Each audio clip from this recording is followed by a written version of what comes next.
Oh, yeah, okay.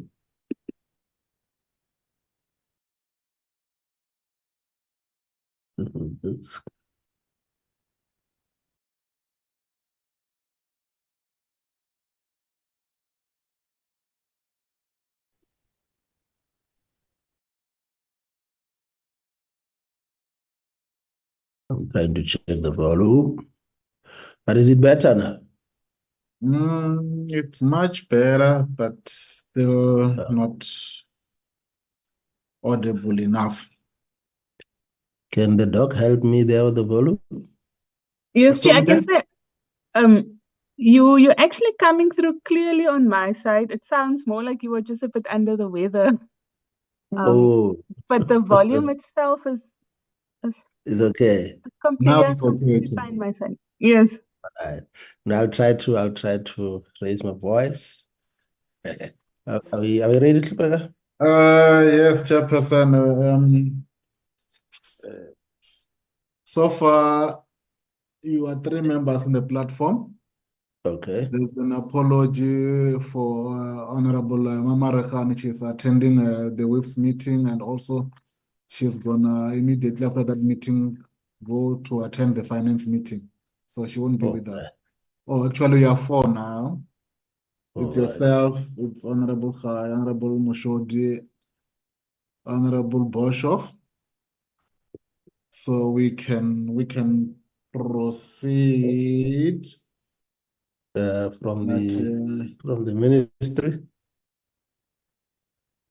I see. I'm not sure who's the head of the delegation. Maybe they can.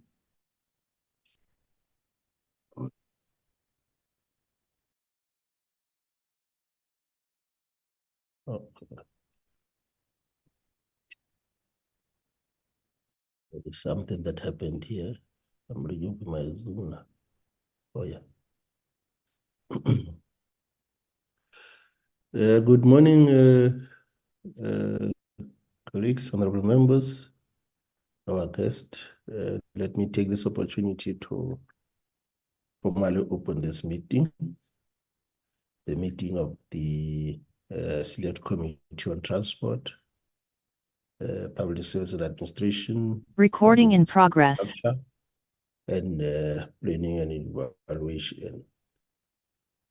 We are going to deal with 2 items, the minutes of the previous meeting, which we agreed that we will start with them and then thereafter receive the 10-year review report from the department. Any apologies that formally you want to record? Yes, Chairperson. I want to record the apology which we received from Honorable Mama Rekhan. She is attending the WIPS meeting, and after the WIPS meeting, she's going to attend the Finance Committee's meeting. Okay. So she won't be with us today. All right. And then let's hear from the Parliamentary Liaison Officer. There is a hand, Chair. Honorable Khai. Thank you very much, Chair. I just want to indicate that, as I indicated yesterday, that I'm still in Luanda, Angola. So I won't be in the meeting for long, as I indicated when I contacted you this morning. So I just want it to be on record that I will be leaving in an hour's time. Yeah. Thanks. Thank you, Honorable Chair. Let's then, having said that, I see the hand of Tshimologo. Good morning, Chairperson. It's Tshimologo from DPME, Parliamentary Support in the DG's office. We have tendered the apology for Dr. Robert Nkuna, who will not be attending this morning. Have sent a formal apology. He is in the Eastern Cape with the District Development Model work monitoring them. We also understand that the DM and the minister will also not be able to join. DPME will be represented by 5 commissioners, led by Dr. Ramatsetse, and we have also the acting deputy National Planning Secretariat, Mr. Ashraf Karim. Thank you, Chair. Thank you. You said who's the commissioner that will be leading the team? Dr. Boitumelo Ramatsetse. Thank you. Ramatsepe. Okay. Thank you. Thank you. Ramatsetse. Oh, my apology for that. Thank you, Mayor Timologo, for bringing to our attention those apologies. Let's then, having said that, note the apologies and then request the committee secretary just to flag the agenda. Enrico, can you flag the agenda?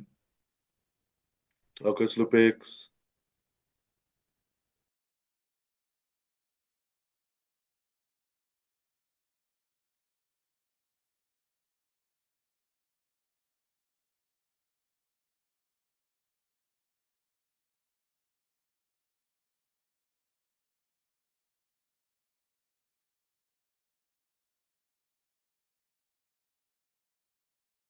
Thank you, Enrico. Honorable members, those are the 2 items on the agenda.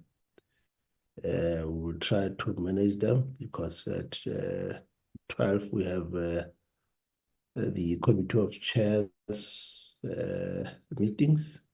So, but I suspect we would have done justice to the agenda by that time. Let's then, without any waste of time, then note the agenda and then request request Enrico to flag the minutes of the last meeting.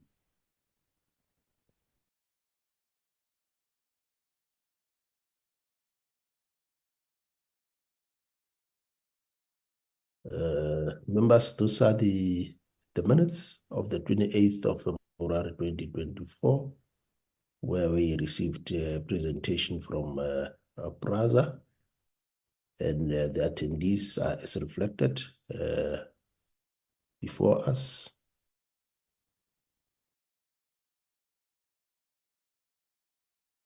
The apologies are also noted there. And then the guest that we hosted was led by the Deputy Minister, DM Manu, and the Plaza Board and his and a team, and then the parliamentary staff. Those are the apologies that were noted, and then the presentation led by the DM on the annual report. And then those are the observations and comments that were made. Any correction? And then concrete proposals that were made by members as clearly articulated.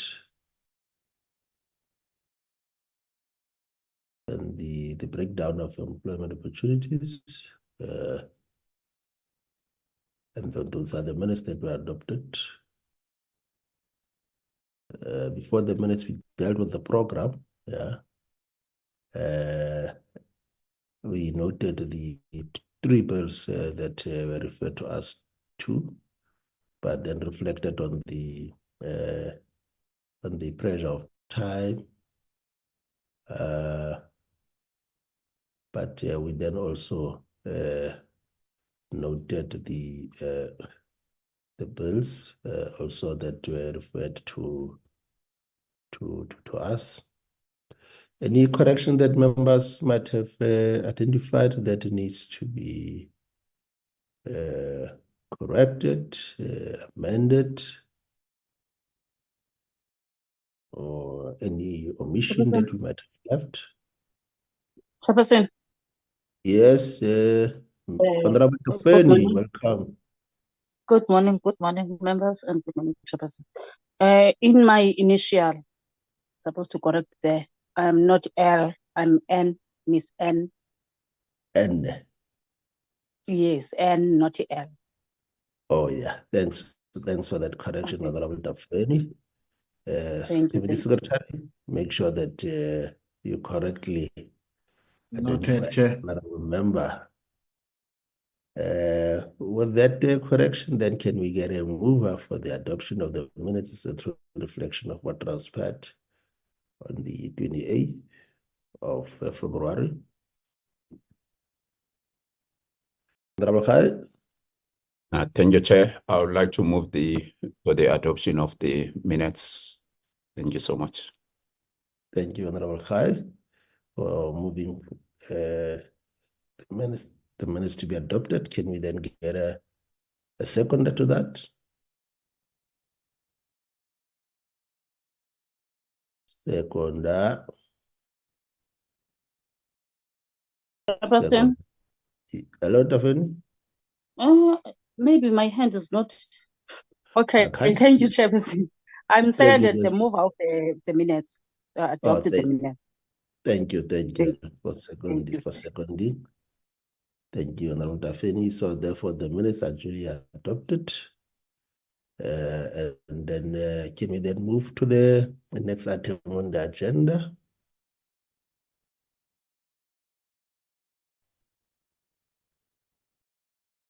We will then request Prof to the Commissioner to lead the presentation.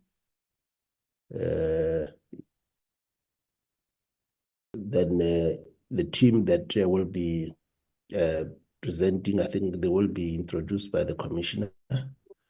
You said this Commissioner Rama Tebe. Can you just correct me on that, Commissioner? Good morning, Chair. Good morning, colleagues. Morning,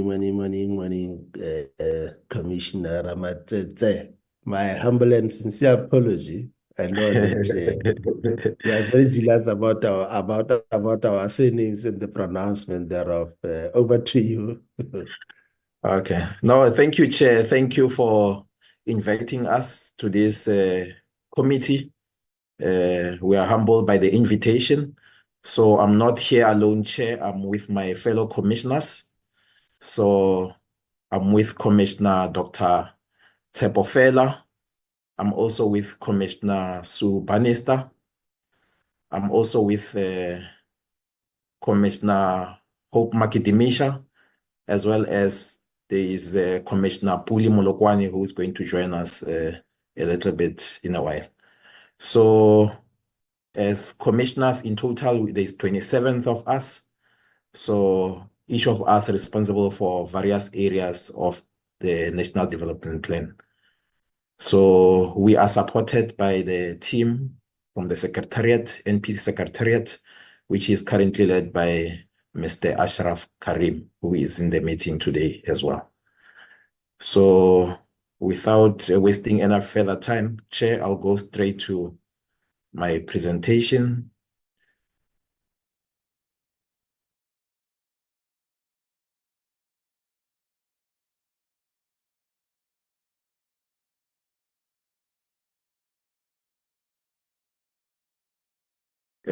Please confirm if the presentation is visible, Chair.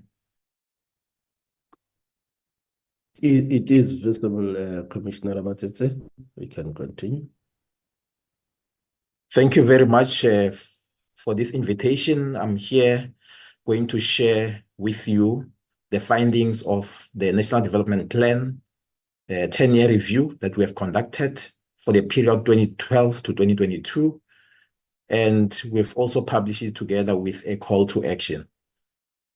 So, as you are aware, Chair, in 2022, the country celebrated 10-year anniversary since the adoption of the NDP, which was adopted in 2012, not only by the ruling party, but also by other opposition parties as well. So in celebration for this event, as a commission, we chose Fort Hare University as a particular place of interest to us because of its historic significance. So I think, Chair, you remember the likes of Nelson Mandela, Julius Nyerere, Robert Mugabe are some of the alumni from that institution. So the NPC conducted this review in order to provide an update on the NDP performance indicators over the past 10 years. Not only that, but to also identify course correction measures, Chair, for the remaining 7 to 8 years towards 2030. So together with this 10-year review, like I mentioned, we've also published a call to action, which highlight a number of key initiatives that government has embarked on to show that there is hope towards attainment of the national development goals towards 2030. So among those initiatives includes National Infrastructure Implementation Program, the Just Energy Transition Implementation Program, and the National State Capacity Building Program. So I'll highlight some of these programs as I go on with my presentation. So my presentation outline is structured as follows. I'm going to touch base on a background of the NPC so that everyone gets a sense of what NPC is all about, what is the history behind the NPC. I'm also going to highlight the mandate of the Third National Planning Commission, which is the current one, which is serving from 2021 to 2026. I'm also going to touch base on the 2030 NDP targets and outcomes. Also highlight some of the key findings from the initial review, which was published in 2020, as well as provide the rationale for the NDP 10-year review. So in terms of the findings, how I'm going to report them, I'm going to report them in 3 categories. I'm going to focus on economy, social, and governance. And I'm also going to identify some of the contributing factors that led to some of those findings in those 3 different areas. And I'm also going to address issues that are cross-cutting across all these themes of economy, social, and governance. Issues like youth, issues like women, persons with disabilities. So amongst some of the other cross-cutting issues which I will be reporting on. I'm also going to end my presentation with NPC proposals on the NDP 10-year review. So, Chair, just to give a background behind NPC. So we are an independent expert advisory body mandated to look at long-term planning, cross-cutting research, as well as independent approach to country's developmental agenda. So the NPC has been established through a revised green paper, the National Planning Commission of 2010. So the first commission was established with the mandate to create the NDP.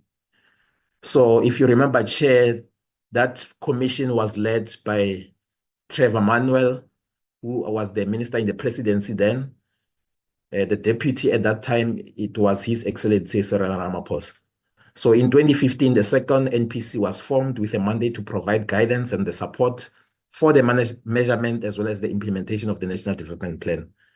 So if you remember, Chair, at that time, the NPC was led by Jackson Mthembu, the late Jackson Mthembu, supported by the deputy chairperson that time was Professor Makgoba. So in 2021, the Third National Planning Commission was appointed chair.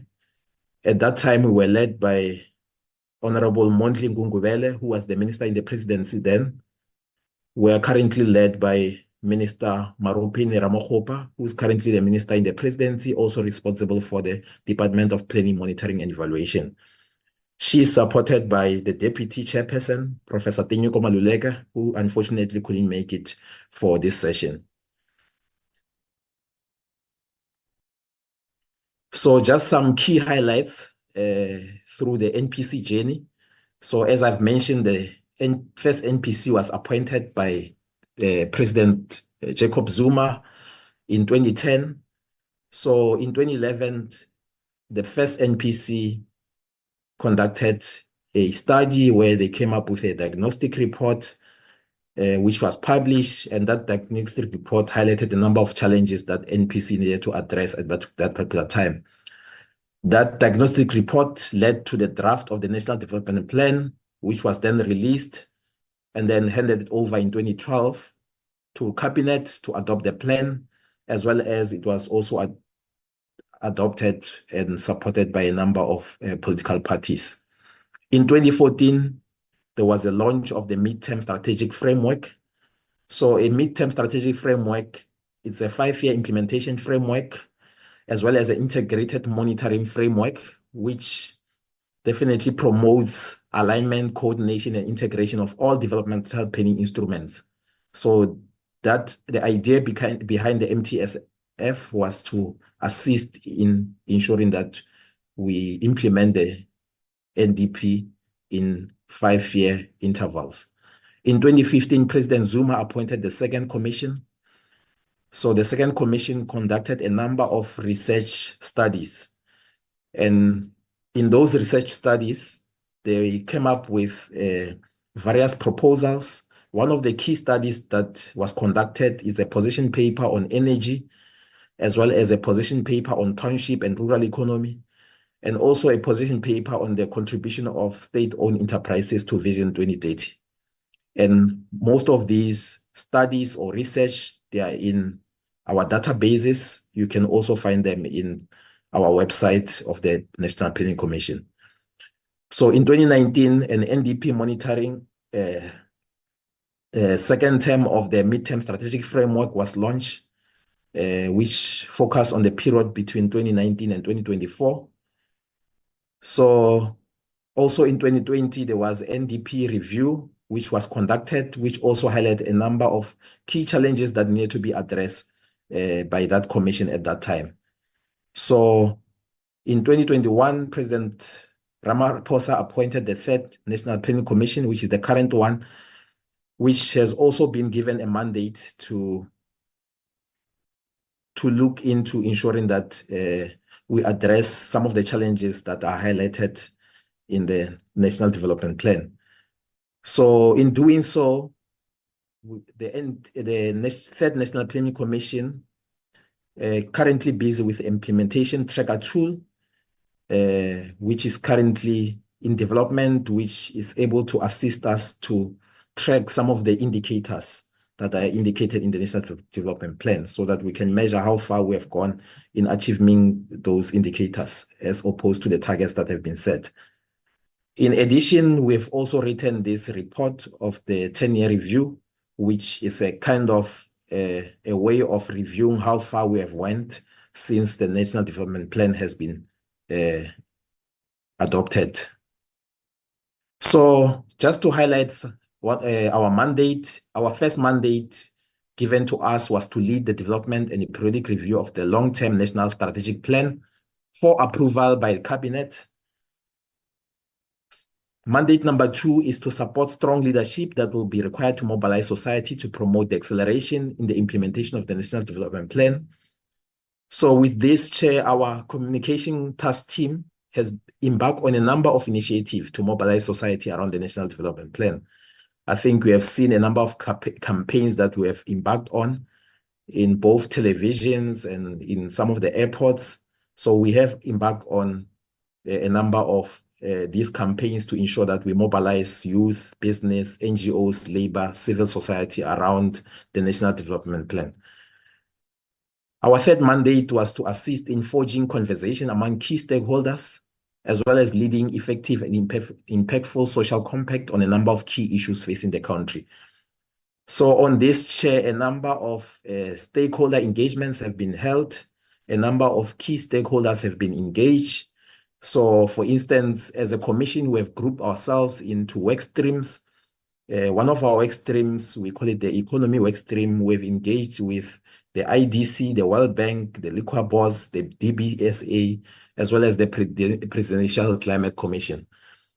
Our other working group, which is the social group, we have engaged with the likes of Department of Basic Education, Department of Higher Education and Training. We also engage with SASSA, DSD, as well as Department of Home Affairs. In terms of governance, we've also engaged with a number of key stakeholders, like the municipalities, Waterberg municipalities, eThekwini municipalities. We're also working together with DPME on the planning bill, which I'll also talk to later on, as well as we've also engaged the South African Human Rights Commission, as well as the Independent Electoral Commission on a number of issues that we are working on related to governance. Our fourth mandate is to advise on issues such as food security, water security, energy choices, economic development, and many others. So on that chair, we have produced a number of advisory notes, a number of op-eds have been published. We have also provided inputs into a number of bills, and we have also secured a number of, or we have also embarked on a number of memorandum of agreements with various partners that will assist us in addressing some of these issues. Number 5 is to undertake research and build a body of evidence on critical matters for long-term planning and development of South Africa. So on that chair, I've mentioned the position papers that we have came up with, as well as key reports that we have also generated in that regards as a result of the research that we have conducted. Our 6th mandate is to monitor, review, and assess the progress in achieving the National Development Plan. So on that chair, one of the deliverables is this current 10-year review, which I'm presenting today, as well as the NDP dashboard, which I've mentioned earlier as a platform where we can actually track some of the key indicators as indicated in the National Development Plan.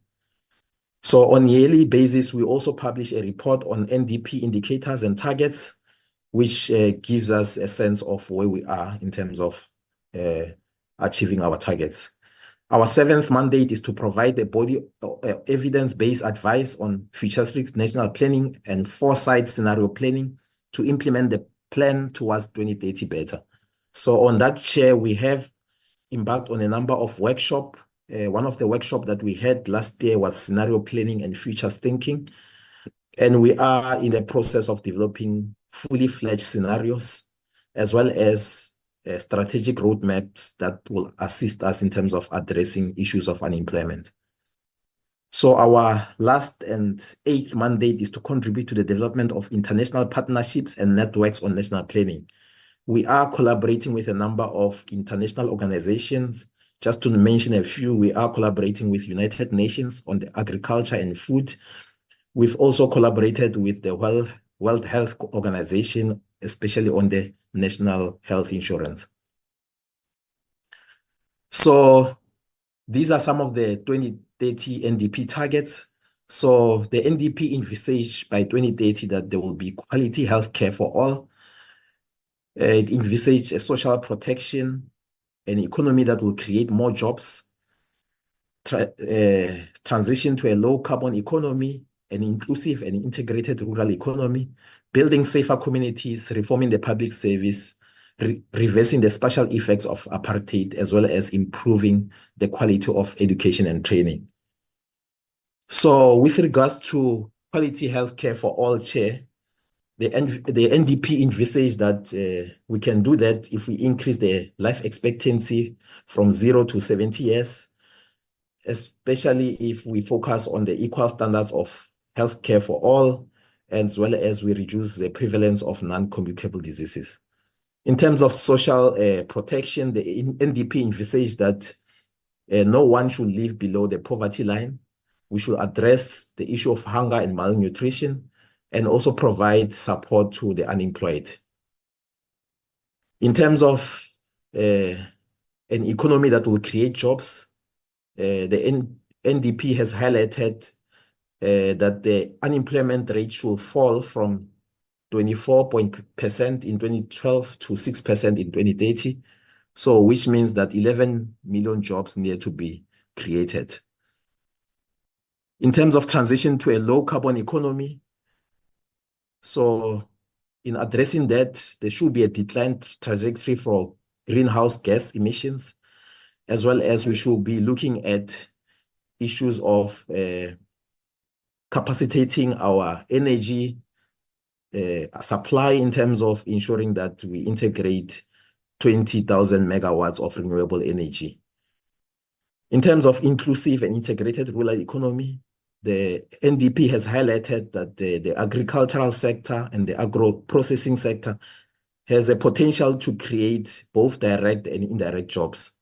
And that's what we are focusing on in addressing some of those red tapes in that area.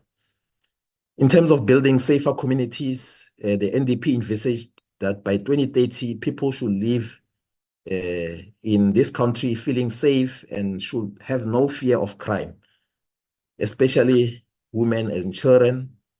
In terms of also our police force, they're supposed to be well-resourced in terms of achieving that. In terms of improving the quality of education, the NDP also envisaged that we should make ECD a priority, as well as emphasize on issues of literacy as well as numeracy. We also need to address issues of infrastructure backlogs, as well as address enrollment as well as throughput rates. I think with the current metric results, we have a sense of improvements that have been made in that regard. So in terms of the 2020 NDP review findings, which was the initial review which was conducted, there's a number of key issues that were highlighted. So with that review, we have seen that unemployment had been on the rise, spatial inequality challenges persisted. However, there were also other areas where there was progress, such as social protection, especially in terms of health as well as access to social assistance. From that review, we've also highlighted that economic growth had been stagnant, and this was due to a number of key factors. And some of the factors, I'll speak to them when I speak about the findings of the economy. Service delivery had worsened, coupled with economics labor market difficulties, which negatively affected delivery of social wage and to the poorest people. So poverty was also on an upward trend, as well as inequality were persistent. So in general, the outcomes and the quality of the NDP objectives required a significant improvement. So what was the rationale behind the 10-year review? The review interrogates the factors that affected the implementation of the National Development Plan since its adoption, including consideration of domestic as well as international crises. So there's a number of key domestic crises that have happened. You can remember the likes of the July unrest. There's a number of also international crises that have also occurred, such as the Russia-Ukraine war. So all those events are highlighted in this review. The review also assesses the progress that has been made with key NDP targets of eliminating poverty, reducing inequality and unemployment. It evaluates the extent to which planning has been institutionalized and the reforms of the country planning system across all the spheres. The review focuses on the period 2018 to 2022. That's where the emphasis, that's why I said it builds on what the review of 2020 has published. So the review was required to determine the progress made as well as identify course correction measures based on the changed circumstances over the last 10 years. So, like I said, we have classified these findings in 3 categories in the form of social, economy, governance issues as well. So we have engaged a number of stakeholders. As you see some of the images on the slides, those are some of the stakeholders that we have engaged. And also we have also conducted a number of workshops, seminars in the process leading up to this review. So it's all about making the puzzle fit chair. It's about achieving the aims and the goals of the NDP towards 2030. So as an NPC, we believe that we can do this by drawing on the energies of our people. So if we say we want to grow an inclusive economy, if we say we want to build a human capabilities, if we say we want to enhance capacity of the state, if we say we want to promote the leadership and partnerships throughout society, we need to be engaging with the whole of society. This includes the private sector, the NGOs, and also other relevant stakeholders. So a number of these events was held in the view that we engage these stakeholders so that we can ensure that we achieve the aims of the National Development Plan. So just to give a sense of where we are in terms of the targets. So the column in yellow is highlighted in terms of the targets that have been set towards 2030. So when you look at the GDP growth in terms of average percentage, you can see 2030, the target is 5.4%. So in 2022, when we published the 10-year review, it was 1.1%. So when we also look at investment, the target is 30%. We're sitting at 14.1% in 2022. In terms of employment, the target is 24 million. In 2022, we're currently sitting at 16.1 million. In terms of employment ratio, that means we're looking at employment over working age population. The target was 61%. We're currently sitting at 39.9% in 2022. So these are some of the key targets that I've highlighted, and just to give a sense of where we are by the time we publish the review. So firstly, I'm going to talk about the findings of the economy. So the economy remains in a low growth trap. Growth has been average 1.1% for the period, with per capita GDP growth negative. High levels of concentration and barriers to entry of new firms, especially SMMEs. Spatial inequalities challenges persist. Income poverty has been on the rise since 2015. 19.4 million in poverty in 2020. As we've also discovered that poverty also differs substantially by race. Private investment has also declined. South Africa remains the most unequal country in the world, with incomes that are highly polarized. Wealth inequality is much larger than consumption expenditure inequality. Unemployment has increased to 32.9%, with 8 million unemployed and 3.6 million people discouraged from even applying. Lack of energy security, and in particular a reliance of electricity supply, which is widely recognized as a major obstacle to growth and has become an increasing concern. So what are some of the contributing factors to some of the challenges that I've highlighted? So lack of employment creation, transformation, innovation, and competitiveness. Also, measures to address climate change, global response to contain the COVID-19 pandemic are also a contributing factor. The impact of lockdown saw informal enterprises decrease by 25%.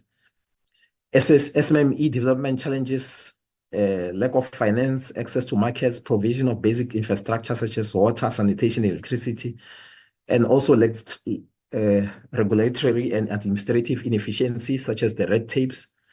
Energy crisis, which we are currently facing, as well as the rise of criminal syndicates, in particular in the mining and the construction sector, which is hampering the growth prospects in all areas of our economy. So in terms of the social findings, dual health system is characterized by inequalities in quality, efficiency, and effectiveness, progress on life expectancy and infant mortality, further action required to meet the NDP health-related goals. The implementation of the NHI bill may also have unintended outcomes such as governance issues, the status of medical aid schemes, as well as potential for corruptions. A number of grant beneficiaries has grown, such as the child support grant falls well below the food poverty line.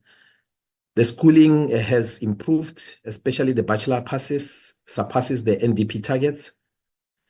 The stunting prevalence has remained unchanged in relation to the set targets, as well as if we have also noted that there are several progress in the social sector. However, it has been too slow with regression in some cases.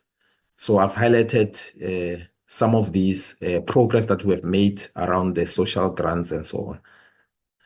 So what are some of the contributing factors that have led to some of these challenges? Like I said, the effect of COVID-19 pandemic, the high level of poverty, contributing factor of vitamin A deficiency of children under the age of 5 years is lacking in terms of is a lack of exclusive breastfeeding during the first 6 months. Child Support Grant and National School Nutrition Program contributed to the decline in child hunger rates. High employment rate results in social grant supporting households, poor sequencing of program interventions, as well as inability to prioritize. In terms of the governance findings, there were also a number of challenges that were highlighted from the review. Spatial policy reforms inadequate, majority located far from unemployment opportunities, inadequate approaches to human settlements, national framework towards professionalization of the public sector is also a good progress towards addressing some of these issues. Progress made on key pieces of public service legislation to strengthen state capacity. Also, despite government measures to address crime, the crime still remains a problem. Unevenness in the state capacity remains a challenge. The planning framework is still to be promulgated. The designation of Director Generals in the Presidency as the head of public administration, as well as DG in the Premier's office, and the extension of tenure are additional positive measures. So in terms of the contributing factors, persistent social inequalities and the lack of leadership affecting the social cohesion, lack of capacity within the state to execute plans, state capture, and corruption, as well as international as well as local shocks. Lack of trust in the police and inaccessibility of police stations, and perceived corruption within the police service. Lack of inadequate alignment between planning, budgeting cycles, processes, incoherence in spatial planning systems, misalignment of planning cycles, lack of legislation that will properly institutionalize the emergent planning systems, and poor productivity, corruption, wastage, sabotage, leakage, coupled with lack of accountability have all undermined efforts to build the state capacity as well as service delivery. What are some of the cost-cutting issues? Gender crimes remain an issue. Youth continue to face or continue to be disadvantaged in the labor markets. High unemployment amongst youth. So very few state institutions have affected youth development in their planning. Implementing NDP requires a gender focus if social and economic objectives of reducing poverty as well as inequality are to be met. Slow implementation of programs focusing on persons with disabilities, and pandemic social impact on South Africa has been high, impacting on poverty, inequality, and unemployment. So approximately 2.2 million South Africans lost their job during that period. And also the pandemic forced government to make difficult policy choices to restore macroeconomic stability and to deal with health and socio-economic crisis to accelerate growth and make the economy more inclusive. So what are some of the NPC proposals for the 10-year review? So the NDP proposes a number of key steps. Firstly, to maintain the current fiscal and monetary policies until expansion is possible, to establish a strong public-private partnership and strengthen trust to meet public sector goals and build an inclusive economy. Is to also address logistic issues and licensing bottlenecks to unlock mining industry potential, and to also address financing challenges, land reforms, logistical constraints, irrigation rights to unlock agriculture sector's potential. As I've mentioned before, that agriculture has a potential to create both direct and indirect jobs. Taking decisive actions against economic crimes like theft, infrastructure vandalism, construction sector extortion, as well as illegal mining. As well as working towards reducing red tapes and increasing financing for small businesses. So in terms of the initial bill, the government should consider its government limitation before igniting the bill, provide comprehensive ECD services that will also focus not only on education, but also health, to ensure appointments of public sector and SOE boards are based on merits rather than political consideration, and improving SOE reforms for SOEs such as Eskom, Transnet, and Sandra, because these are key SOEs which are responsible for key infrastructure such as national roads, movements of goods through freight and rail. Institutionalization of planning across all levels of government, ensuring public participation is crucial, as well as to finalize the integrated planning bill to guide the developmental planning and corresponding institutional structure, as well as implementation of the framework on professionalization of the public service. So, like I said, together with this review, we have published a call to action. So in our call to action, we are emphasizing to say the NDP remains as relevant as ever. So to reach the NDP goals of economic, social, environmental fundamentals must all be in place. A comprehensive and coordinated multi-sectoral partnership approach to development must be adopted. So this approach must be an approach that is rooted in good governance, economic transformation, social cohesion, a just transition to a more sustainable development pathways, as well as bias in favor of the poorest of the poor. So our first call, Chair, is we call on the President to use his high office to advocate for the return of the NDP to the center of all government planning. We call on Cabinet and all government departments to create a policy environment that prioritizes the needs of the poorest of the poor. We call on Parliament to refocus on NDP when holding entities to account. We call on local government to focus on the core responsibility of providing services. We call on the business sector to make its own contribution to the attainment of the NDP goals. We therefore call on all South Africans, Chair, to play their part in the restoration of hope in a more vigorous pursuit of the goals of the NDP over the second decade of the National Development Plan, building up to 2030. So in a nutshell, we still say it is our future. Let us make it work. So I end my presentation on that note. Thank you. Thank you, Commissioner, for the presentation. We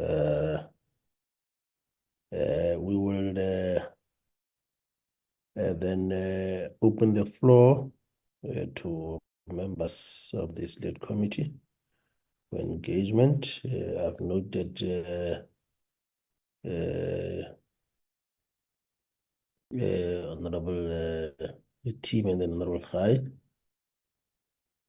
Honorable Team. Well, let's start first with Honorable Khai because he's in transit. Honorable Khai. Thank you very much, Chair. Thanks.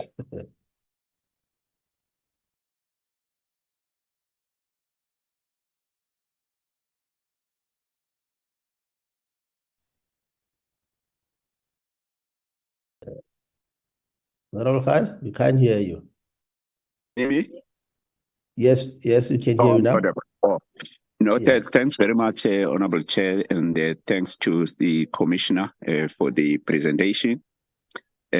Firstly, my question would be, perhaps shouldn't we also add, instead of being an NPC, it should be NPMC, so that there's an element of consistent monitoring. It should not just be planning, but also monitoring the implementation of the plans. Because for me that because of the Commissioner was also reporting on some of the targets that have not been met, rather than it being an after, I don't know, maybe the right word, I don't want to say an after, or maybe after action, just like the AG is doing to audit the departments and entities and give outcomes after the implementation or non-implementation? Shouldn't it rather be maybe on quarterly basis? The NPC also should play the role of monitoring and also bring to the attention of the responsible departments in terms of implementing the targets that are set. The next question would be on the low or lack of private investment. What is it that the government should be doing to encourage the private sector to invest in the economy of the country? Because the presentation talks about poor or low investment by the private sector. Thank you so much. Those are the two issues I wanted to highlight. Thank you, Honorable High. Honorable Bratiseth. Thank you, Chairperson. Yeah, Chairperson, I feel that when we receive a presentation from like this, I have two thoughts in my mind. The first thing is that I feel terribly sorry for our colleagues in DPME because they effectively are watching a slow motion train crash. They're watching things falling apart. And I just get the sense that they are completely and utterly unable to, it's not within their mandate, but maybe it should be, to instruct departments on how to perform better to achieve the targets. If we go to the page where we look at the targets and the indicators, you know, growth, the target for 2030, only 6 years away, was 5.4%. In the last quarter, we had 0.1% growth. The Gini coefficient is the same. If you go down to, if you look at that, the second column, which is all the targets, if you go down to employment, to reduce unemployment, the target by 2030 was to reduce unemployment by 6%. And we're currently sitting in 2022 at 32.9%, and we know that that's grown. The target in 2030 was to have 24 million people employed. And we currently below the 16.1 million of 2022. So, you know, the concern I have, and the question I asked before when DPME came to before us, was on a percentage scale, what percentage of the goals of the NDP have been achieved? And the entity was unable to give us an answer on that at that time. I don't know if they're able to give it now, but I would imagine that that percentage is incredibly low. And so the first question really is what is the point of the DPME if their job is just planning and monitoring, but they cannot actually intervene? They cannot actually tell departments that, look, if you want to achieve this outcome by 2030, you have to do the following. Step 1, step 2, step 3, step 4, step 5. And so at the end of the day, the DPME is left to basically almost begging, as they did as the Commissioner pointed out in the last slide of the presentation, and I don't say this in a demeaning way, but actually pleading with government, pleading with Parliament, pleading with departments to take the NDP seriously.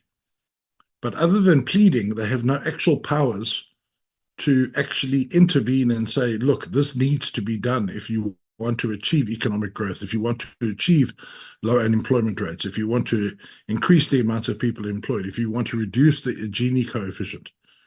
They're actually, at the end of the day, ending up as an entity that is just pleading with government to actually do the right thing.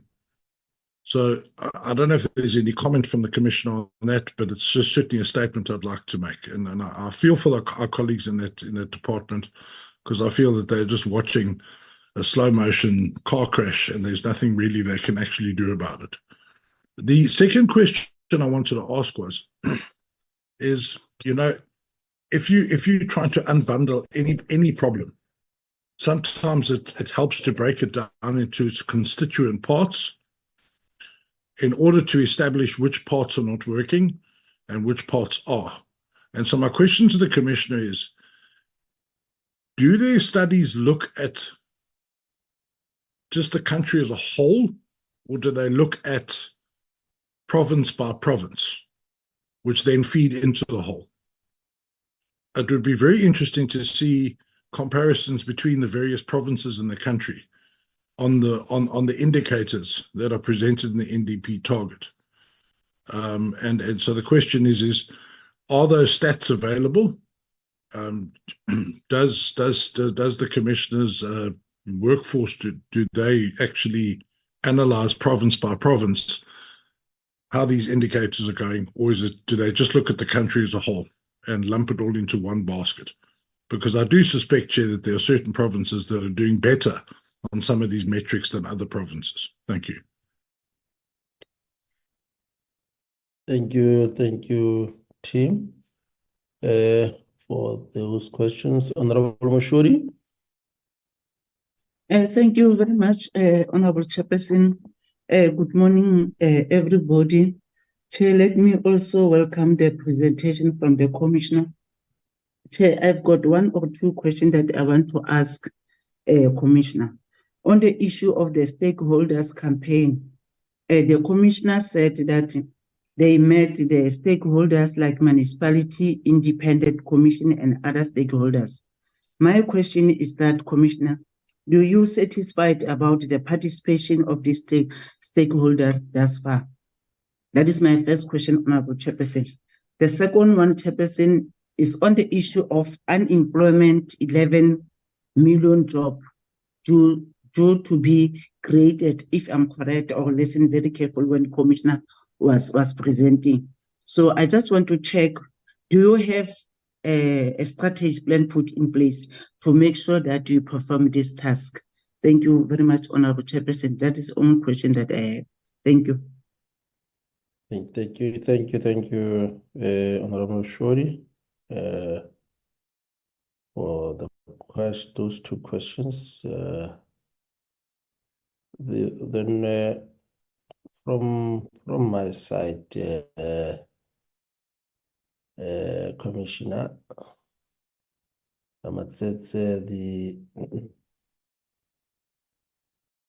the first question that one wants to pose relates to the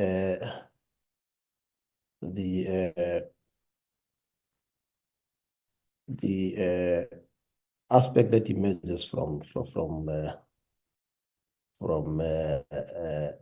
the assessment made, and it is quite clear that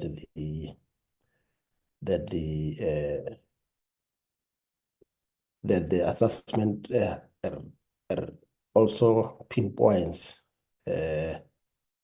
the importance of the mandate of the National Planning Commission, and linked to that is previously when the department appeared before the committee, it was indicated that due to COVID, the 29 funded posts were lost during the budget reprioritization, and we did highlight this as a concern, and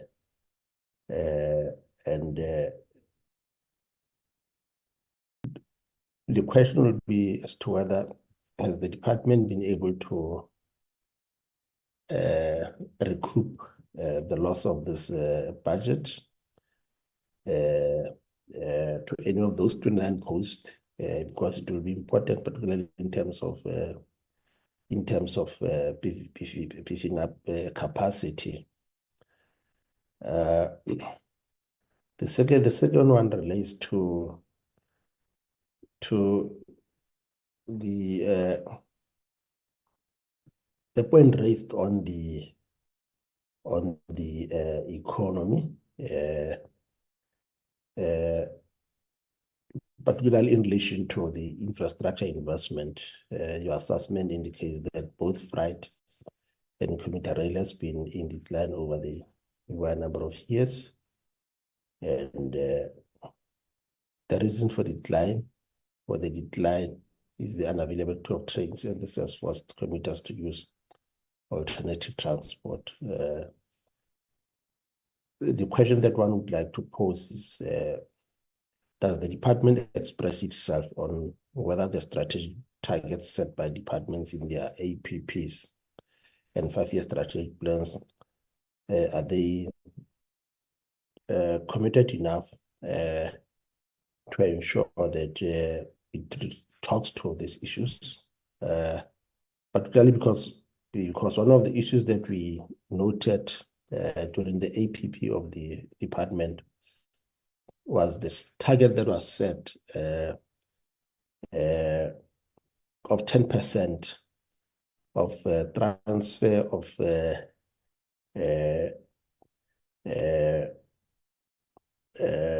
freight from a road to rail, which was a bit of a concern, given the devastating impact that this freight has on our roads.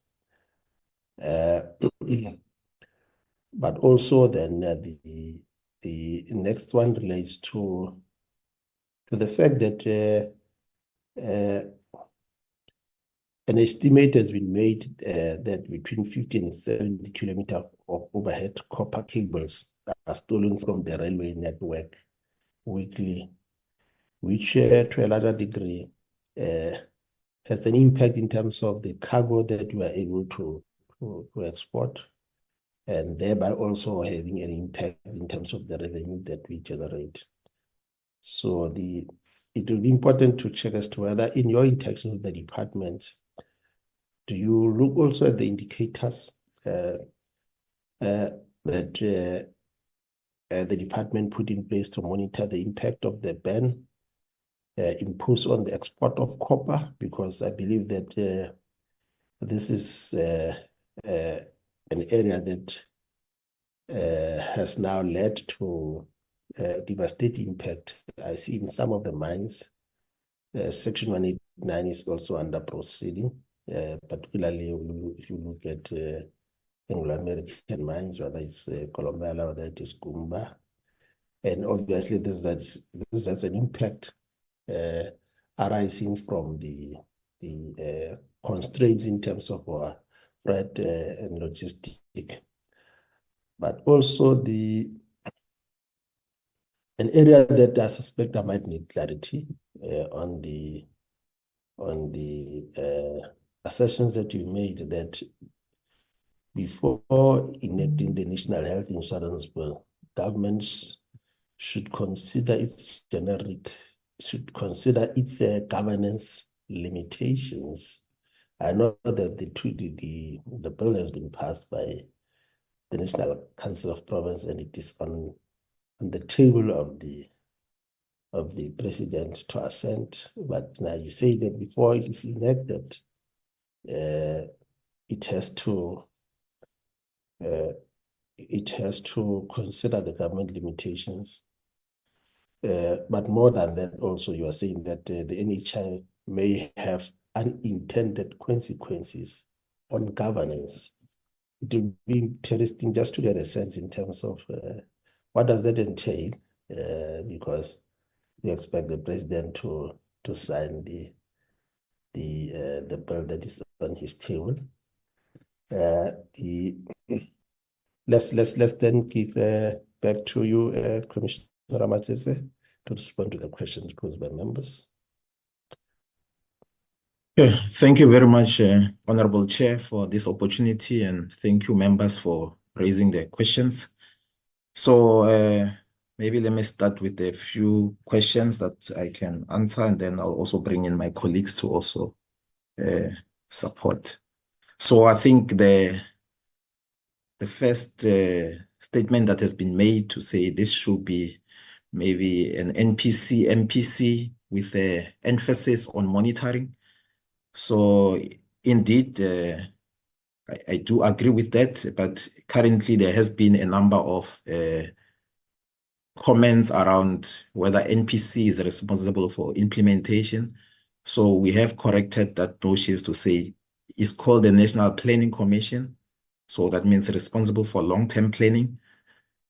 So in terms of monitoring and review is part of one of our mandates. So hence I did mention in my presentation to say we are currently working on the implementation tracker tool. So we are collaborating with CSIR DPME to develop this tool that will be able to track the different indicators as mentioned in the NDP. So we are able to track in terms of how well we are doing, looking at different phases of the National Development Plan. So in addition to that, answering the question of Honorable Tim, so definitely the analysis, we analyzing it per province. In some cases, we even go deeper to analyze it by district, municipalities, and so on. So we do have data available, readily available. So everything has been integrated in this dashboard. So today we wanted to share the findings, but at a particular point in time, we will be speaking about the dashboard, which shows us how far we are and what are some of the gaps that exist in achieving some of the targets. So I think you mentioned another question around stakeholder participation. I think it's Honorable Lydia. So indeed, we have the number of stakeholder engagements. And as I've mentioned, we have grouped ourselves in different work streams, one focusing on economy, social, governance. Economy, we have engaged stakeholders responsible for assisting us to ensure that we unlock some of those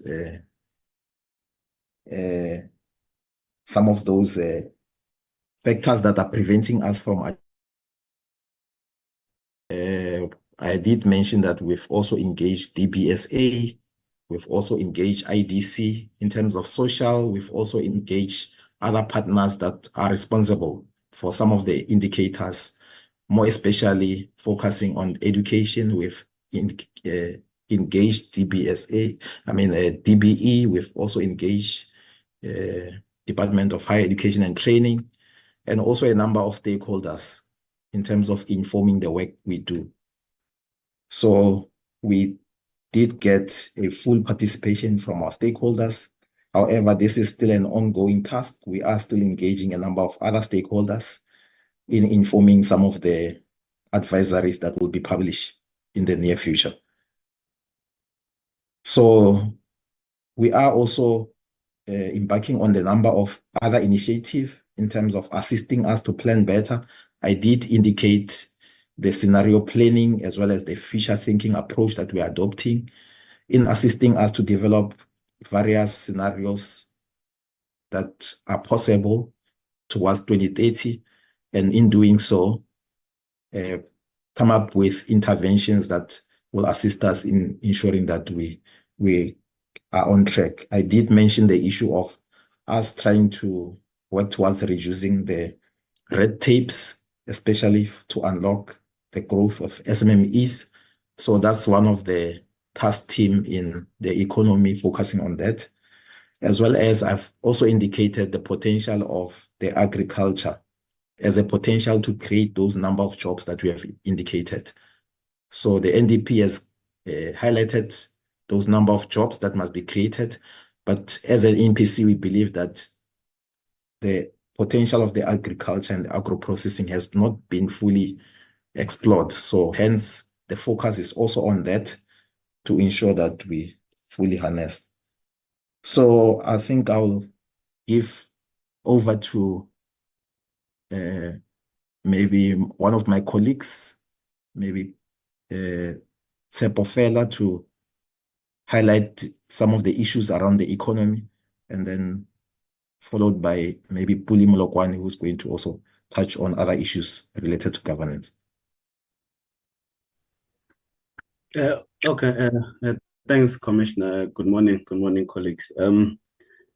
I think, man, let me just address one or two issues, especially around what should government do to encourage investment within the country. From our perspective and from our studies, there are two issues that have been a hindrance in that regard. One being the infrastructure, and secondly being our financial system. On the infrastructure side, the reluctance of international big businesses to reinvest in the country because of certain infrastructure issues, including your transport, electricity, water, and so forth. An example being the rail, and the companies that rely on rail have been extremely reluctant, and this has had an opportunity cost on the country of billions, billions and billions of rands, simply because of our rail system. We do have a national infrastructure plan in place. I think it's called NIP 2050.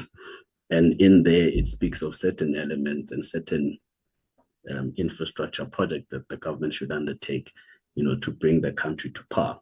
However, the implementation of that has been a bit slow. And if we get that right, we should see an upsurge in investment from different countries, which of course then relates to employment, relates to economic growth, balance of payment, our exports, increases and so forth. And so there's a whole chain reaction on that. On the other issue of financial systems, this goes back to the trust of the financial markets within our country. Our grayscaling rating has not been a coincidence, and it simply means that our governance structures in the financial system are not really up to par, and the confidence within our financial systems and the investments that needs to be put within our country, there's no confidence that it will yield whatever it needs to yield. Without getting into the technicalities of it or the mathematics of it, but those are the main two issues. The low-hanging fruits, if you will, that needs to be fixed immediately, and you should see a very significant upsurge within the investments within the country. The issue on employment, because employment is affected by a number of things, and it's I believe I call it cost cutting. This spans all the way from education to the SMME environment to the very investment into the country that we speak of. And so there's a lot of levers that needs to be pushed or that they can be adjusted to create employment. And it's not necessarily one thing that can be done. We've seen, the number of graduates that are unemployed. So we cannot say that schooling will solve unemployment because clearly it's not. And we've seen that the labor market has had a huge supply of labor and very little demand. And in that case, then we need to create the demand side and look at the demand side factors. And these are affected by the economic issues that we've spoken about, the investment, the infrastructure, and so forth and so forth. So we then need to have a holistic picture and say, okay, if SMMEs are assisting this unemployment and then reducing inequality, what sort of environment then should we create for SMMEs to thrive? What are the issues that we need to adjust? Whether it's, for example, things like red tape or bylaws, or whatever the case might be. So we will have to sit and look at that holistically and say, okay, these are the things that we need to adjust to improve investment in the country. And this is how it relates to the employment. This is how it will improve the employment by a certain percentage or so forth. And, economically speaking, the rule of law generally will say, 2% growth in the economy yields to a certain percentage in employment and so forth. And those are the sort of the theoretical things that we can look at. On the implementation side, of course, it might be a different story, and that is an exercise by itself. But we need to be deliberate about it, especially looking at the infrastructure plan to say how does this infrastructure plan affect business? How does it affect employment? How does it affect schooling? How does it affect trade in general and exports and so forth? And we need to be deliberate and look at the plan, revisit the plan, and say, what do we need to adjust then to achieve these particular targets of the NDP? Thank you. Thank you, Commissioner Fela. Commissioner Molokwane. Thank you, Commissioner Ramathatsi. Good afternoon, everyone, and apologies for being late. I had said that I'm on the road, I'm traveling. One, I will start with the question on the APPs of the Department of Transport. We do not have full sight of the APPs, but we can talk to what is required as a country as far as what the NDP says.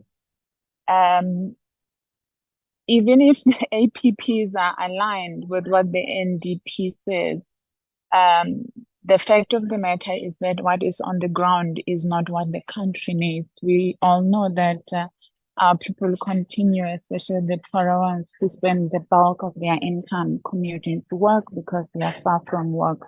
Of course, there are many factors. There are special issues that places our people in the periphery of where there are economic activities, and probably all what we can say as the National Planning Commission is that we need to make sure that all the plans that we have work. Our infrastructure has kind of dwindled. Our rail has kind of collapsed. So for those that used to use trains as their means to work, they do not have that anymore.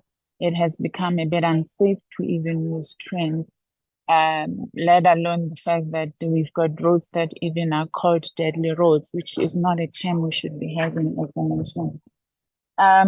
On the issue of the participation of stakeholders, I think we do appreciate the opportunity that we get given by the portfolio committees to engage with them together with NCOPs, because we have had a few engagements with SONPs and so NCOP, but we do not get kind of similar engagement with the rest of the state.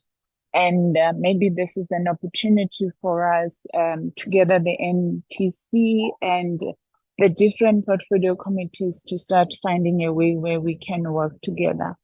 I normally say to my colleagues that we really need to find a system where we've got structured engagement between the departments, between Parliament, between Cabinet, and general stakeholders of the public. When we do call the public, we do get the public to come through. When we call business, we do get them to come through and participate. We have even authored some of our advisories based on the help and the assistance and the contribution that comes from the general public and civic association. But when it comes to the departments, we really don't have that. In fact, sometimes I say we produce work, but we then struggle to get it to filter into the implementers, since we are not the implementers. And that's something that we really need to fix. I'm not sure how we're going to do that, because even in my term in the second commission, my first term, we used to struggle with that. We technically, to a larger extent, rely on the relationships that individual experts, commissioners have with the departments and different stakeholders, including municipalities, for us to get a hearing and for them to contribute and for us to even be aware of what they are doing. I mean, I'll give a recent example. DPME is busy with the MTDP program. Municipalities are running their own program on their IDP. And we're supposed to be planning for the same country and working towards the same goal, but our planning cycle are not even aligned, let alone the fact that we are not even talking to each other as the others are doing that. Thank you, Chair. Thank you, I'm not sure, Molokwane. Commissioner, if you would like me to respond. Is there any specific question that you'd like me to respond to? If I missed something, I thought you addressed some and Commissioner Fela has. Okay. There's No, one that has not been addressed, the NHI.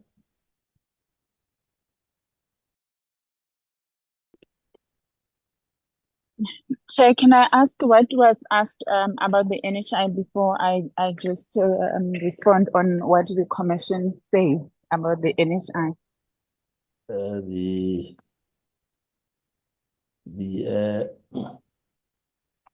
The report says that before the NHI is enacted, there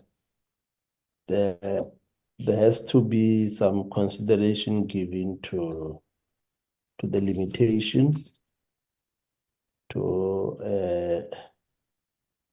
Okay. I don't understand what does it mean when Okay. it says before it can be enacted, there's to consideration has to be given to governance limitations. What What further do we also? mean? Yes, but also it says Okay. NHI may have unintended consequences in relation to governance. What does that mean? Yes. Okay, let me start with a statement that says the NDP is in full support of the NHI. And I think those statements sometimes tend to make some people feel that we're not in support of the NHI. But what we are saying as the NPC is that we need to relook at how the governance is gonna work. One, the budget of those many trillion rands in one department governed literally by one minister who literally controls everything that when it comes to the NHI. It's a bit of a risk. This is going to be one of the biggest budgets that we have as a state. And we need to be conscious of that and probably find a way of some control mechanism. If ever there is also a way, allow the budget to run from where the rest of the budget runs from, which is National Treasury, because in the current form, it's more like everything is centralized around Department of Health. In fact, I remember when we were in another discussion over the weekend at our local channel that this will create a kind of a super ministry. And if anything is not done properly in that ministry, it means our entire health system has collapsed, which is literally in trillions of rands. And that is even going to be more detrimental than what we're seeing now, because what it simply means is that even those that have been in the healthcare facility as it currently is will be failed by the same system. So the system will fail literally all of us.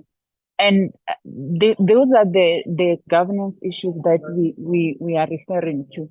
And Chair, you would know, we really don't have a good history when it comes to multi-million, if not billion rands kind of projects. And we were just saying, can we maybe have a look at how this is gonna maybe find a way of segregating powers so that not everything is concluded within the Department of Health by the Minister of Health.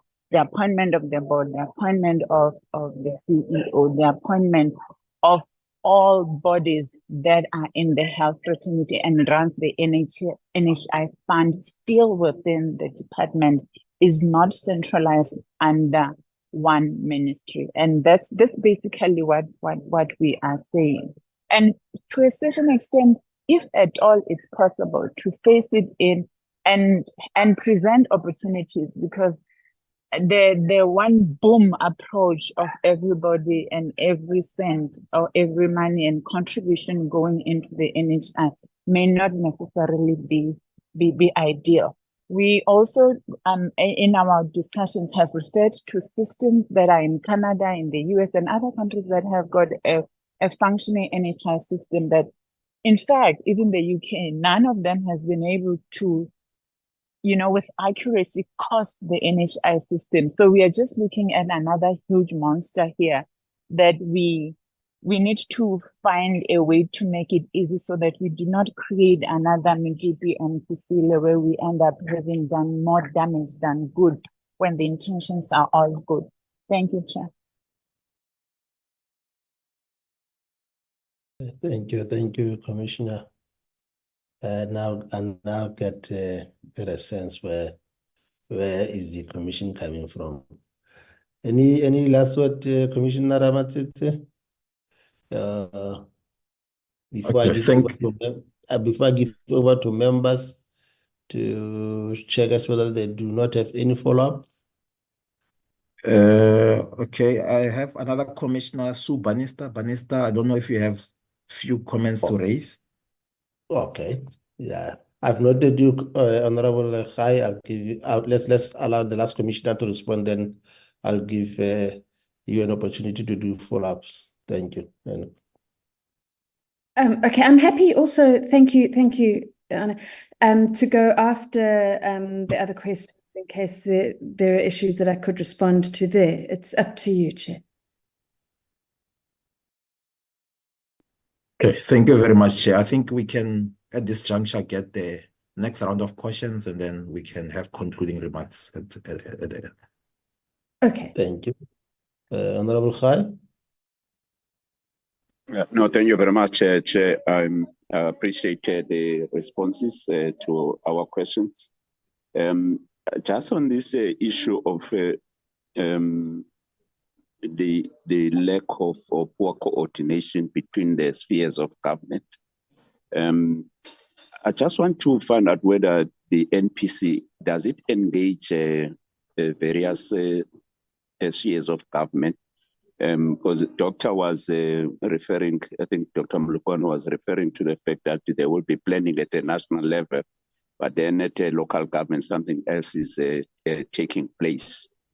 Just want to find out if do they engage spheres or even entities when it comes to the implementation to achieve the targets that are set perhaps in government at all spheres of government, including the issue that she has just raised with regard to the fears in terms of the implementation of the NHI.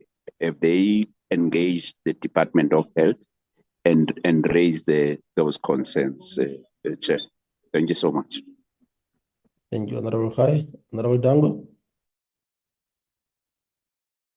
Person following what almost onto what Honorable Khai said, it is the statement that they need to phase in the question of the NHI. Can they unpack for us what that phasing in would mean, how long that would be, and what it would entail? Thank you. Thank you, Honorable Dango. Just the other two questions from my side.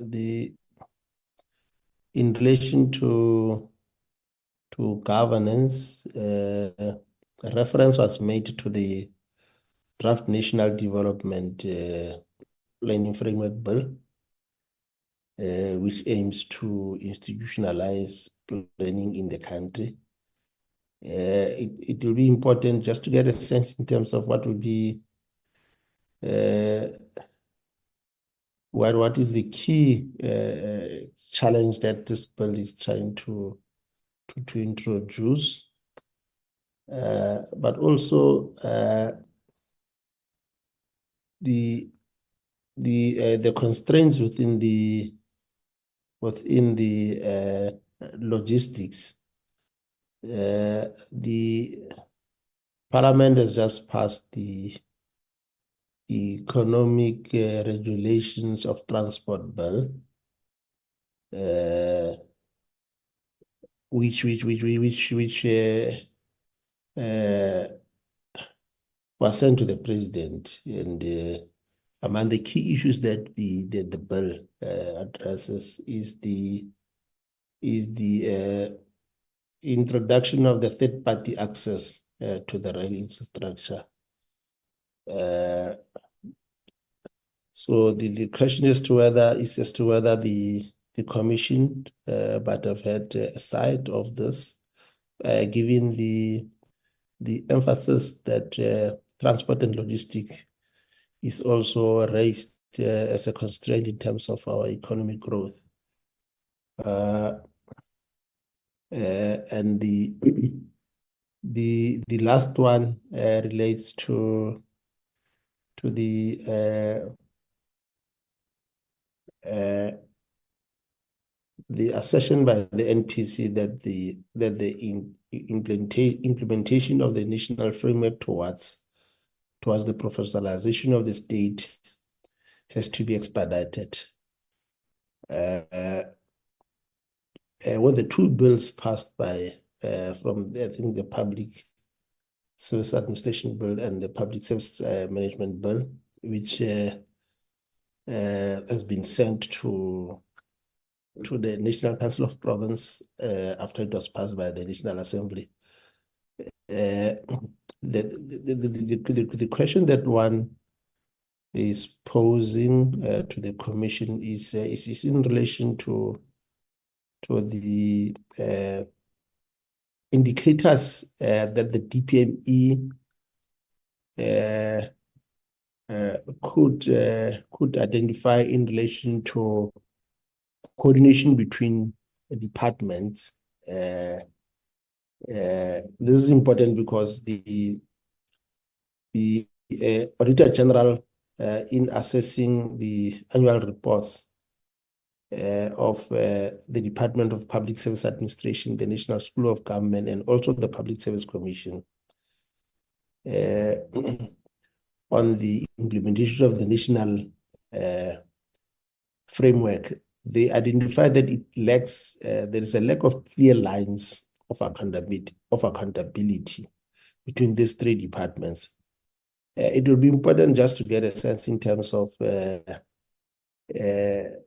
or probably just an emphasis around the need for the Commission in its engagement with the Department of Public Service Administration, because you did indicate that there has been some engagement, because the National School of Government, the Public Service Commission, the Public Service Administration are quite critical. But now, if the annual report of the AGs says there's a lack of clear lines of accountability, I think it's an area that needs also the attention of the Commission, so that at least we are able then to ensure that the implementation of the national framework towards the professionalization of state is achieved. Thank you. Over to you, Commissioner Ramatse. Just before that, there's something that slipped my mind. I was to ask, because I was a bit concerned that the one commissioner was saying that they were not aware of a particular department's APP. I find that as a concern, because when it comes to the implementation of the NDP targets, it is this department that they're supposed to be implementing them. So if then the NPC is not even aware of what is contained in those APP, how are they going to monitor the implementation of the APP? Because those APP should be aligned to the NDP goals in terms of their implementation. Well, my view is that all these APP is supposed to come to the NPC or DPME so that they are seen to be in line with the NDP goals. That's why I was adding earlier, but I'm happy that it has been confirmed that part of the mandate of the NPC is to monitor the implementation. Though they're not responsible for the implementation, but their mandate is also to monitor their implementation. Because for me, I think it would make sense if these APPs would come to the NPC so that they are check if they are in line with the goals of the NDP, including the entities, the state-owned entities. So it slipped my mind because it was one of the issues I wanted to make a follow-up on. Thank you so much. Thank you, Honorable Commissioner Ramatse. Thank you, Chair, for the questions. I think I'll address a few, and then I'll also give it to my colleagues to address some of them. So I think you have an honorable member asked the question of whether we are indeed engaging the three spheres of government.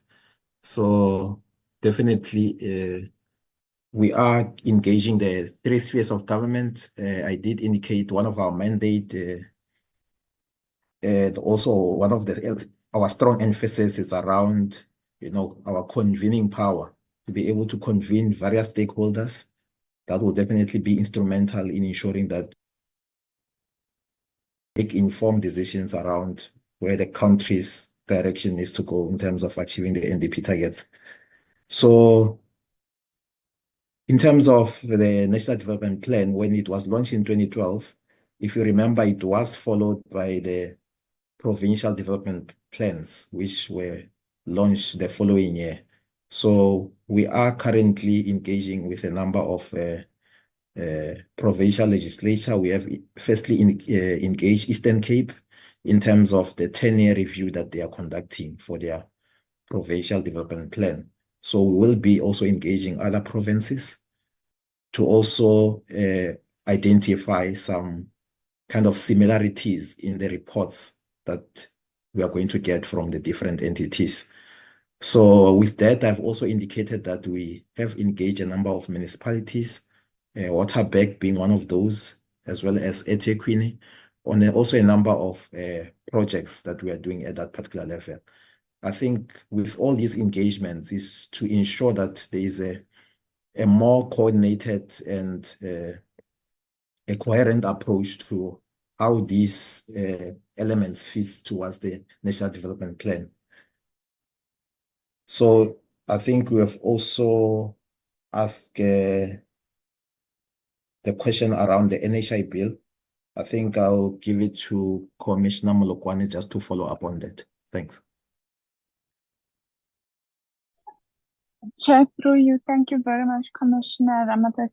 I will start with the APP, the contents on the APPs of the Department of Transport and our not being familiar, or rather not knowing the contents of it.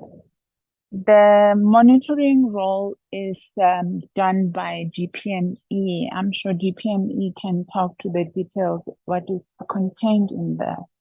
We receive data from DPME. It is upon receiving that data that we will then say we have not achieved, or we have achieved, or the department has achieved, or the department has not achieved. In fact, that's what we even mostly used to come up with our 10-year review. Even the review that we did in 2020, we used data that we received from DPME as the Department for Planning, Monitoring and Evaluation.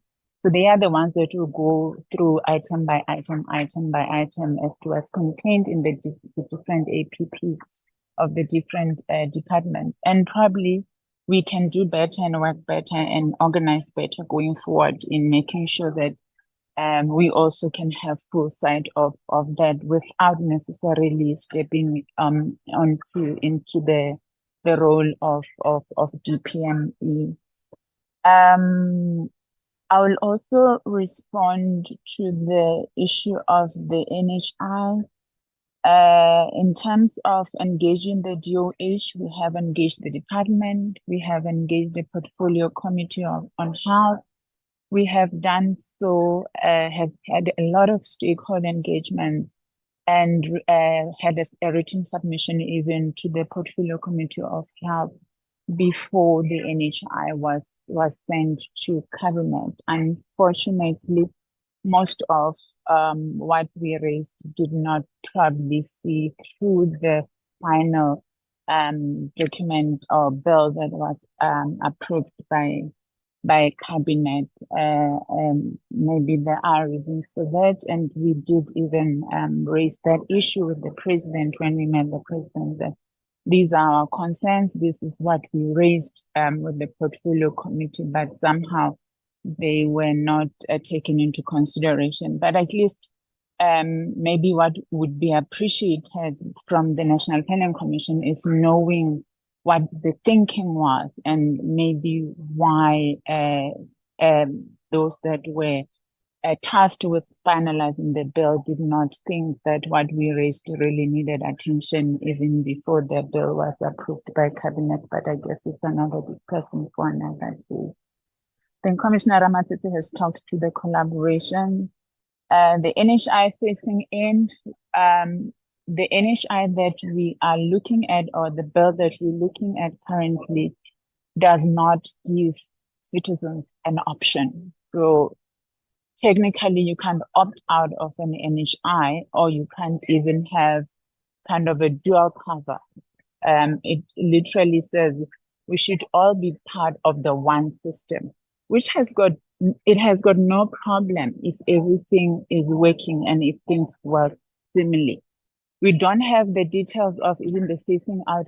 Just one of the things that we talk about. We did not even put it formally as maybe it should be phased in, but it's something that we thought maybe as it stands, shouldn't there be a way to create options so that if I cannot bring help by waiting in the queue to get chemo for another year or two, can I have an option to do something else, especially if I can afford to do that?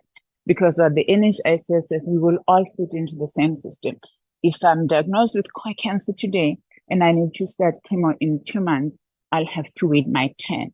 And that 10 may not even find me here. And it's in those kind of things that we really need to think about creative ways of implementing the NHI. It may not necessarily be facing in, it may be having a dual system, but we really need to think broader than just having a one system for all.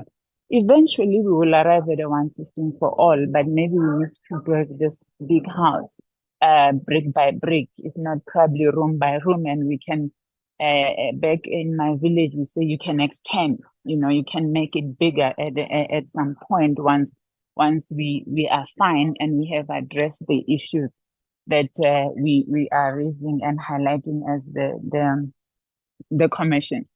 On the planning framework bill, the planning framework bill is set to, it's one bill that could assist us to put the responsibilities properly where they belong legally.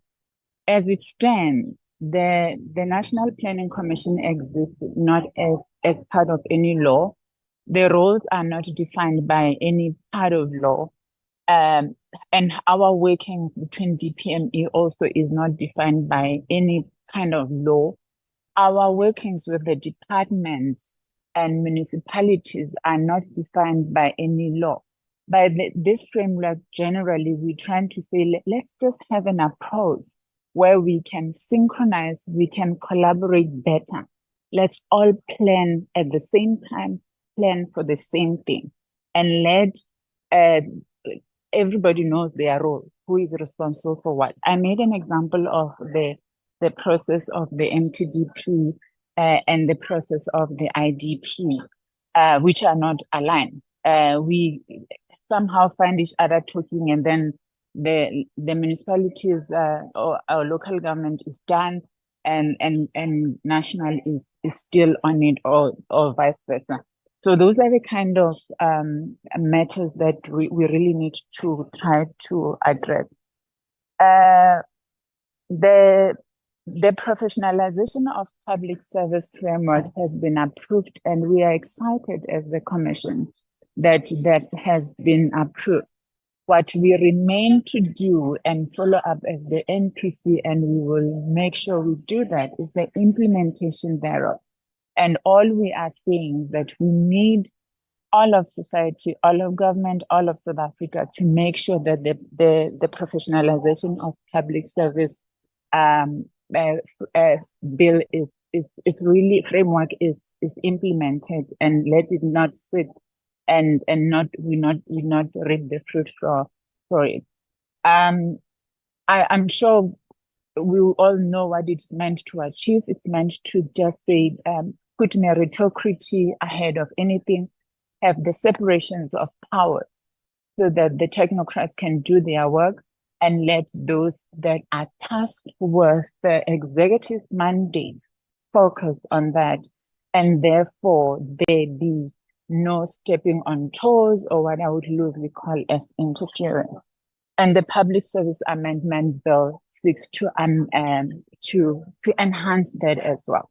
For us to be able to do that, the aspects of the professionalization of the public service requires that the Public Service Amendment Bill is changed so that the mandate of the role players is properly defined, and it is defined by law.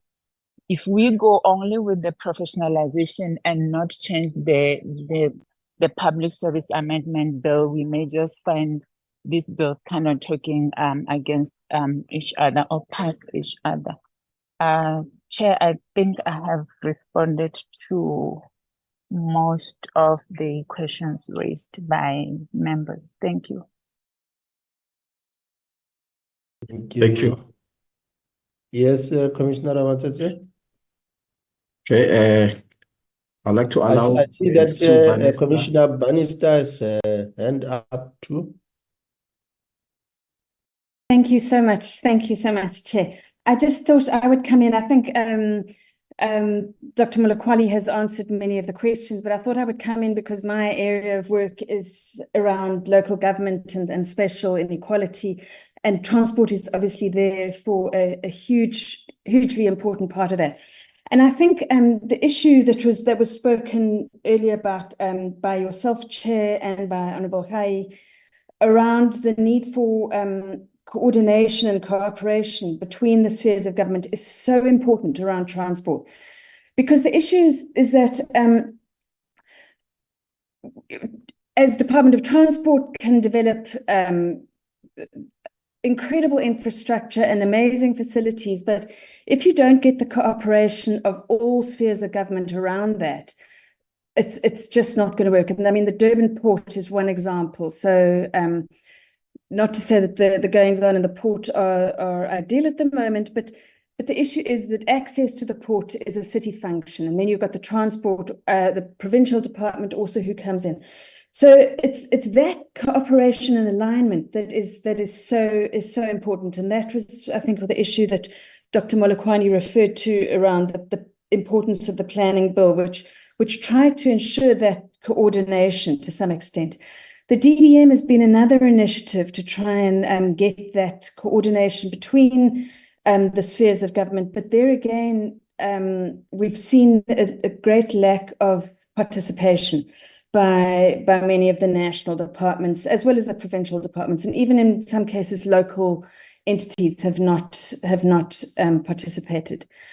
I think the economic regulation of transport is another good example about how important governance is, because we don't want to end up like many other countries where we've kind of, in a way, privatized our infrastructure, and it gets used for a select few and not for the benefit of the country, and generally the maintenance of that infrastructure goes up. So it's just another example of an area where governance and coordination between the spheres of government is so important. Also, in areas such as the implementation of the Transport White Paper and the National Transport Regulation Act, I think many of those, one of the questions was around whether there are indicators that can be developed on kind of issues of accountability. And I think many of those have requirements for the different spheres of government, and indicators should be developed from those in terms of the roles and responsibilities. But I think there's not a huge amount of follow-up on that in terms of the responsibilities of the different spheres of government and whether they are actually doing what they should be doing. Thanks, Chair. That was just my input.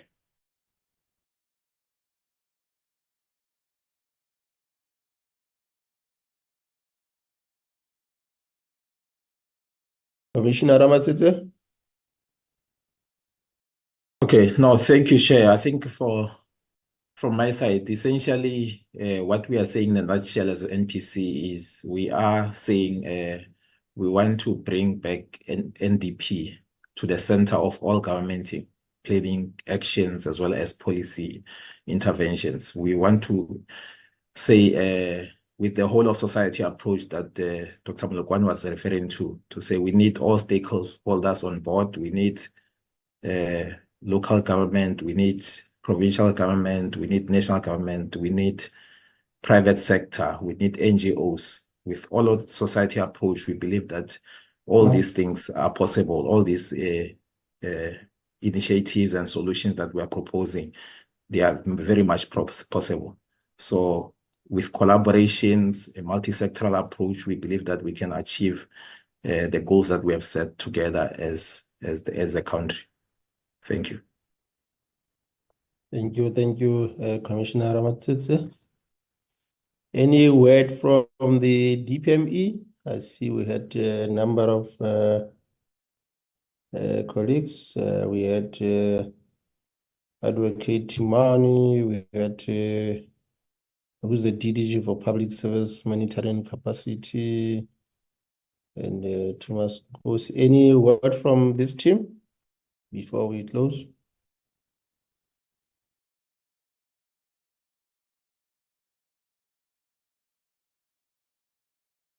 I take that you have sufficiently represented them, Commissioner Ramatsitse. Yes, then take this opportunity to indeed express our appreciation from the presentation made by yourself and your team, particularly given the body of research and study and evidence that you have laid before us, because it is quite critical for our country's development trajectory. And we believe that at the center of that is the issue of long-term planning. And we believe that the scientific use of evidence and the quality of empirical data is quite important, particularly in the reflection of the last 10 years that the Commission has done. But more than that, we believe that there are also a number of areas of focus, particularly the call to action that is at the center of mobilizing various key role players, whether it is government, whether it is parliament, whether it is society, whether it's the private sector, with a view to ensure that we mobilize our communities around the implementation of the National Development Plan. So having said that, Commissioner Ramatsitse, let me formally again reiterate our appreciation and also express a word of gratitude to the honorable members for the manner in which they engage with the presentation from yourself and the department, the support that we got from the parliamentary staff in terms of the preparation infused in this meeting, and our